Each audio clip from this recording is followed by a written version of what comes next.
सम्मानीय अतिथि और मेरा छोटे और बड़े भाई और बहनों, सभी को मेरा तहे दिल से अभिनंदन। आज जो मैं कहने वाला हूँ उससे पहले मेरा मन में कुछ सवाल आ रहा है। पहला, कौन सामाजिक व्यक्ति और किसको हम सामाजिक व्यक्ति बोल सकते हैं? ऐसी बहुत सारी सवाल मेरे दिल में आ रहा है। हमारा देश 15 अगस्त 1947 को आज़ाद हुआ। अभी मैं एक बात बोलना चाह रहा हूँ। Before freedom Mahatma Gandhi, Subhash Bose, Gopabandhu, Bhagat Singh, etcetera etcetera etcetera, all freedom fighters are social person, but after freedom all soldiers are our social person, so I proud of my Indian army। अभी मैं जिसके बारे में बताने जा रहा हूँ उन्हें 23 साल के उम्र में देश के लिए शहीद होना पड़ा। उनका नाम है भगत सिंह। भगत सिंह 1907 में लयालपुर जिले का बंग गांव में जन्म लिए थे। माता विद्यावती कौर और पिता किशन सिंह। बचपन में लाहौर में एक ब्रिटिश हुकूमत की एक स्कूल था, उन्हें उसे वो ज्वाइन नहीं किया, बल्कि दयानंद आंग्लो वैदिक स्कूल में पढ़ाई की, जिसको आज हमने डीएवी स्कूल बोलते हैं। बचपन में पढ़ाई में इतने तेज थे कि स्कूल टाइम में लगभग 50 किताब पढ़ डाली, जो कि स्कूल किताब से अलग था।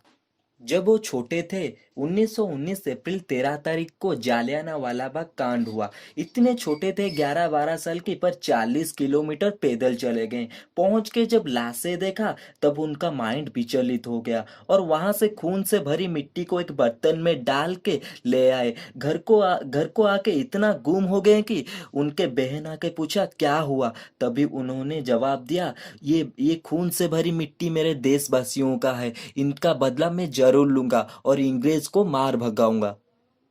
1922 में चौरी चौरा हिंसाकांड के बाद वहां के रहने वाले लोग दो दलों में विभक्त हो गए हैं, एक नरम दल और एक गरम दल। नरम दल गांधी जी का था और गरम दल भगत सिंह जैसे जवान का था।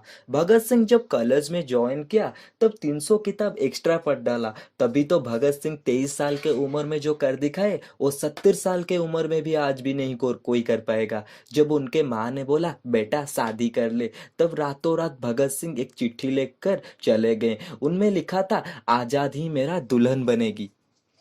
1928 जब भगत सिंह 20 साल के थे तब लाल लाजपत राय थे तो इनके गुरु के समान, पर विचारधारा अलग था। लाल लाजपत राय नरम दल के थे और भगत सिंह गरम दल के थे, पर उन्होंने इनको कन्विंस कर दिया कि हम साइमन कमीशन के खिलाफ हम नाराबाजी करेंगे, बिना हथियार के साइमन कमीशन वापस जाओ, साइमन कमीशन वापस जाओ। तभी पुलिस वालों के लाठीचार्ज के दौरान लाल लाजपत राय को गंभीर आघात हुआ और इलाज के दौरान उनका मौत हो गया। तभी उन्होंने ठान ली, जेम्स स्क्वाड जिसने लाठीचार्ज का आदेश दिया था उसे हम गोली मारेंगे, और पूरी तैयारी कर ली। पर स्क्वाड के बदले डेप्यूटी कमिश्नर चीफ को गोली मार दिया और अगले दिन पर्चे में लिख के सारे दीवार में चिपका दिया, लाल लाजपत राय का बदला हमने ले लिया। ब्रिटिश सरकार का बुद्धि चकरा गया, भाई इनको तो पकड़ना है। तभी उन्होंने भेष बदल कर कलकत्ता चले गए। तभी ब्रिटिश सरकार की मजदूर विरोधी नीति के खिलाफ आवाज उठा रहे थे। फ्रेंच रिवॉल्यूशन के दौरान फ्रेंच असेंबली के अंदर लो डेंसिटी का बॉम्ब फेंक दिया। जब धुएं के गुब्बारे उठे तभी कुछ पर्चे हवा में फेंक दिए और सभी पर्चे में लिखा था, बहरों को सुनाने के लिए धमाका जरूरी है। और सभी पर्चे में क्या लिखा था? बहरों को सुनाने के लिए धमाका जरूरी है। वो चाहते तो वहां से निकल सकते थे, वो चाहते तो वहां से निकल सकते थे, वो पर वो वहां से नहीं गए। आवाज उठाई, इनकलाब जिंदाबाद, इनकलाब जिंदाबाद। उन्हें गिरफ्त कर लिया गया और वो एक ऐसी क्रांतिकारी थे, जेल में भी आजाद थे। जेल में भी क्या, आजाद थे। वो वहां से भी आंदोलन शुरू कर दिया। वो वहां से क्या क्या ना, आंदोलन शुरू कर दिया, अनशन क्या, जल अन्न त्याग कर दिया। तभी इंग्रेज सरकार ने बोला ये पागल है क्या। तभी उन्होंने बोले थे, मेरे सीने में जो जख्म है, मेरे सीने में क्या, मेरे सीने में जो जख्म है वो तो फूल के गुच्छे हैं, मेरे सीने में जो जख्म है वो तो फूल के गुच्छे हैं, हमें पागल ही रहने दो, हम पागल ही अच्छे हैं।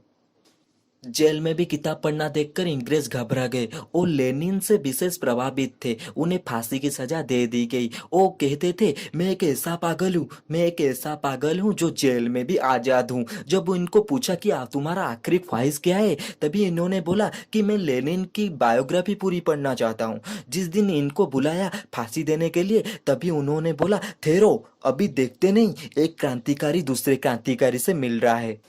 आखिरकार वो दिन आ गया। 26 मार्च 1931 को फांसी का डेट फिक्स हो गया। पर ब्रिटिश हुकूमत परेशान थे कि भगत सिंह बहुत खुश थे। ब्रिटिश हुकूमत ने सोचा इनके फांसी के दिन कहीं आंदोलन न हो जाए, इसीलिए 23 मार्च के रात में उन्हें फांसी दे दिया गया। गर्व है मुझे कि मैं ऐसी देश में जन्म लिया हूँ, अमर शहीद भगत सिंह ने जिस देश में जन्म लिया। लेकिन मुझे दुख है कि ऐसी मूर्ख और बेवकूफ इतिहासदार भगत सिंह को शहीद का दर्जा नहीं बल्कि एक आतंकवादी का दर्जा देते हैं। ऐसा देखकर दुख होता है। हमारे गांधी जी को राष्ट्रपिता माना, मुझे कोई एतराज नहीं। हमारे गांधी जी को तुमने राष्ट्रपिता माना, मुझे कोई एतराज नहीं। पर भगत सिंह की क्या हम राष्ट्रपुत्र नहीं मान सकते हैं? इतना बोलकर मैं मेरा वक्तव्य शांत करता हूँ। जय हिंद।